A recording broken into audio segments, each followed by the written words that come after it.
Good morning दोस्तों, स्वागत है आप सबका आपके अपने YouTube channel the market night पर। यहाँ हम डिस्कस करेंगे इंडियन मार्केट सिनेरियोज के बारे में, खासकर निफ्टी 50 आने वाले समय में क्या मूवमेंट कर सकती है और कम रिस्क के साथ इसका कैसे ज़्यादा से ज़्यादा फायदा उठाया जा सकता है। सबसे पहले मैरी क्रिसमस। उन सभी लोगों को बहुत सारी बधाइयाँ जो इस त्यौहार को मनाते हैं, बहुत सारी शुभकामनाएं। आइए देखते हैं कि हमने क्या डिस्कशन किया था प्रीवियस डेज के लिए। देखिए, मैं किसी बिजीनेस की वजह से कल कोई वीडियो नहीं डाल पाया, तो हमने ये जो सेंसेक्स की एक्सपायरी थी वेंसडे को, इसके लिए कोई डिस्कशन नहीं किया था। देखते हैं कि हमने ट्यूसडे के लिए क्या डिस्कशन किया था। एक just a quick review with in a minute. हमने ये डिस्कशन किया था कि अगर मार्केट गैप अप खुलता है और पॉजिटिव कैंडल बनती है तो ही हम ऊपर की ओर जा सकते हैं। पहली बात तो ये जो कि हुई ही नहीं। फिर हमने कहा था कि अगर ये मार्केट नीचे आती है तो बहुत अच्छा रहेगा, और नीचे आकर 120 के आसपास से एग्जैक्टली 120 के हमने एक लाइन लगाई हुई थी, और मैंने ये कहा था कि अगर यहाँ कोई 5 मिनट की कैंडल बनती है पॉजिटिव और इसके ऊपर अगर मार्केट निकलता है तो ये फिर दोबारा से पूरी ऊपर की ओर जा सकती है। इस केस में मैं इंटरेस्टेड रहूँगा, और बिल्कुल वैसा ही हुआ। बहुत अच्छा दिन रहा था। एक्सपायरी के दिन देखिए, अगर आपको इतना सा भी मूव मिल जाता है ये सफिशिएंट होता है, this is more than sufficient. उसके बाद पूरे दिन भर बैठकर आप अपने आप को एग्जॉस्ट करेंगे, इसके सिवा कुछ नहीं करेंगे।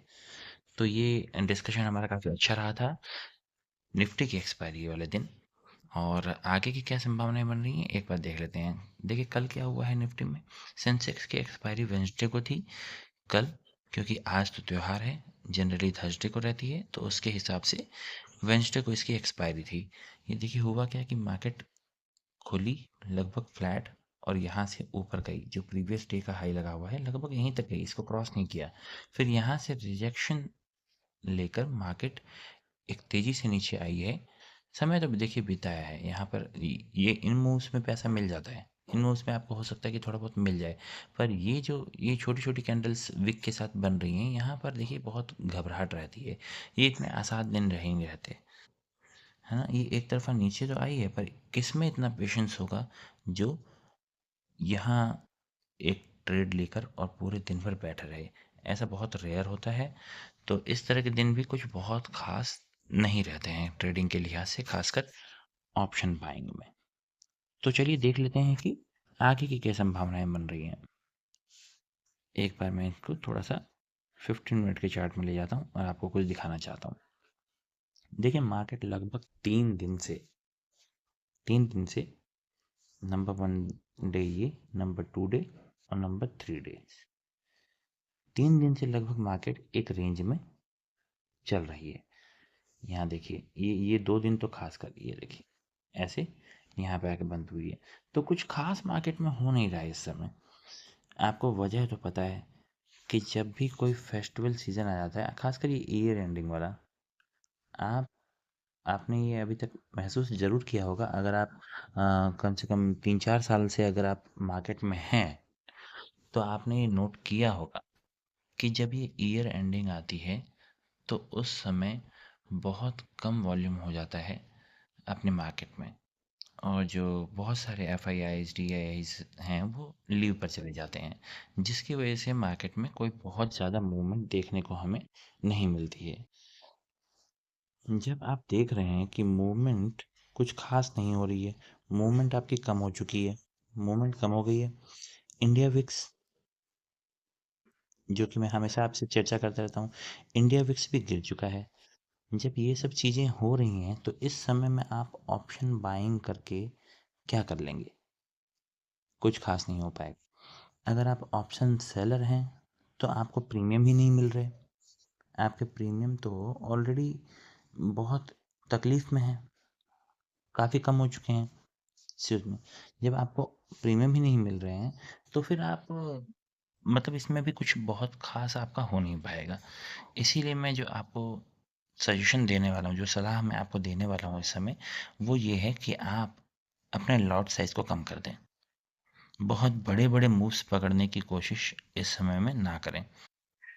या तो आप कुछ दिनों के लिए ट्रेड ही ना करें, कुछ दिनों के लिए आप इस मार्केट के झंझट से दूर हो जाएँ। देखिए, कभी-कभी गैप लेना भी बहुत इम्पोर्टेंट होता है, बहुत अच्छा हो सकता है। आप कुछ अलार्म्स वगैरह लगा के रख लें और बहुत पूरे दिन भर चार्ट को ना देखें। ये मैं आपसे कहूँगा कि आप फुल डे, इस समय के लिए फुल डे आप मार्केट को ना दें और कुछ कंडीशंस बना के रख लें कि हाँ, अगर मार्केट यहाँ जाती है, मान लीजिए आप नीचे की ओर ट्रेड देखना चाहते हैं, मार्केट इस लेवल को नीचे की ओर क्रॉस कर रही है, तो कोई अलार्म लगा के रख लीजिए और उसके बाद आप एंटर कीजिए। उसके बाद जो भी मिल जाए वो आपका अपना हो जाएगा। आप ऊपर के लिए कुछ लेवल लगा के रख लीजिए, इंपॉर्टेंट है ना। और उसके बीच में आप कोई ट्रेड ना करें। ये इन दिनों को आप लर्निंग पे लगाएं, इन दिनों को आप सीखने के लिए लगाएं। ये मौका होता है, ये क्या है, लर्निंग का मौका है। मान लीजिए कि आप ऑप्शन बायर हैं और आपने मन में सोचा हुआ है कि जब मेरे पास पैसा आ जाएगा या जब मेरा कैपिटल बढ़ जाएगा तो मैं ऑप्शन सेलर बनना चाहता हूँ। आपने मन में तो ये सोचा ही होगा, क्योंकि ऑप्शन बायर को कभी ना कभी ऑप्शन सेलर बनना ही होता है। ये आप निश्चित मान लीजिए। अगर आप कुछ समय से ऑप्शन बाइंग कर रहे हैं, आपने प्रॉफिट किया हो चाहे लॉस किया हो, आपने ऐसे दिन तो ज़रूर देखे होंगे कि कुछ दिन आपके बाकी सारे दिनों पर भारी पड़ जाएँगे और आपको उस उस दिन आपको बहुत तकलीफ़ होगी। तो ऐसे में आपने ज़रूर सोचा होगा कि अगर मैं ऑप्शन बायर ना होकर ऑप्शन सेलर होता, तो शायद बेहतर होता। तो ये जो दिन इस समय अभी चल रहे हैं, जिसमें मूवमेंट कम हो रही है और वॉल्यूम भी कम है, ऐसे समय में आपको सीखने को लगाना चाहिए, आपको फोकस करना चाहिए अपनी लर्निंग के ऊपर। अगर आपने अपनी लर्निंग के ऊपर फोकस किया तो हो सकता है कि आप जल्दी ही अपने सपने को पूरा कर दें। और एक दो बार आप ऑप्शन सेलिंग करके ज़रूर देखें, तो इसमें आपको नई चीज़ें सीखने को आपको मिलेंगी। चलिए देखते हैं कि इस समय अब आगे हमारे पास क्या संभावनाएँ बन रही हैं। मार्केट देखिए बहुत ज़्यादा बुलिश भी नहीं है, बहुत ज़्यादा बेयरिश भी नहीं है। कुछ ख़ास संभावनाएँ यहाँ पर बनती हुई नज़र नहीं आ रही हैं। बहुत छोटे-छोटे ट्रेड्स मिल रहे हैं, जिसमें मज़ा तो बिल्कुल नहीं आ रहा है। तो मैं इस समय मार्केट में ट्रेड करने में इंटरेस्टेड बहुत कम इंटरेस्टेड हूँ, बल्कि ये समझिए कि मैं इंटरेस्टेड नहीं हूँ, किसी भी डायरेक्शन में कोई भी ट्रेड लेने के लिए। बस अब इसमें देखने वाली बात क्या रहेगी?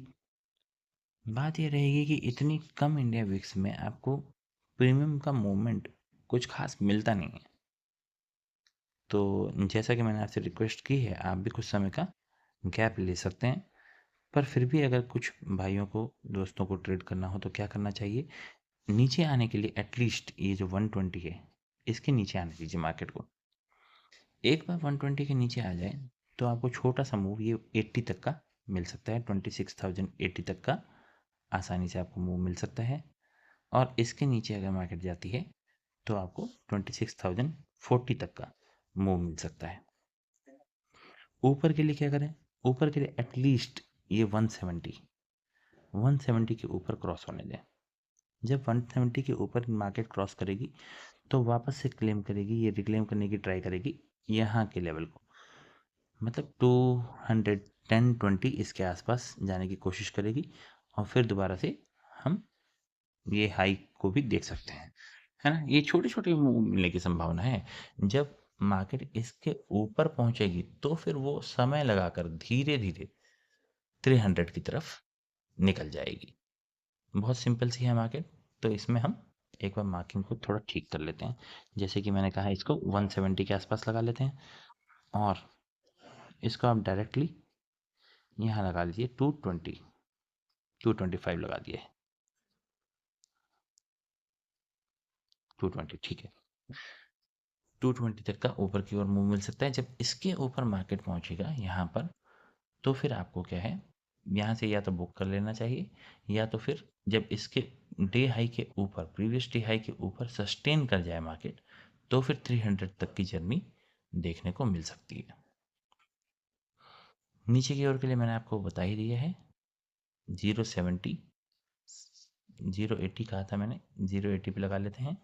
और सेकंड मूव आपको 040 तक का मिल सकता है। देखिए मैं बहुत छोटे छोटे ये इस समय आपको मूव्स के लिए आपसे मतलब ये कह रहा हूँ, और उसका रीज़न मैंने आपको ऑलरेडी बता दिया है। छोटे मूव्स लीजिए, सुखी रहिए और त्योहारों पर फोकस कीजिए। फिर ये ईयर एंडिंग है, आप भी चाहें तो कुछ छुट्टियां मनाने के लिए हो सकता है कि आप परिवार वालों के साथ जा रहे हों, तो बहुत सारी शुभकामनाएं हैं आप सब लोगों के लिए। और आशा करता हूं कि आपके ट्रेडिंग के दिन ठीक जा रहे होंगे। आशा करता हूं कि आपको मेरे वीडियोस पसंद आते होंगे। अपने दोस्तों के साथ इसे शेयर कीजिए। बहुत बहुत धन्यवाद।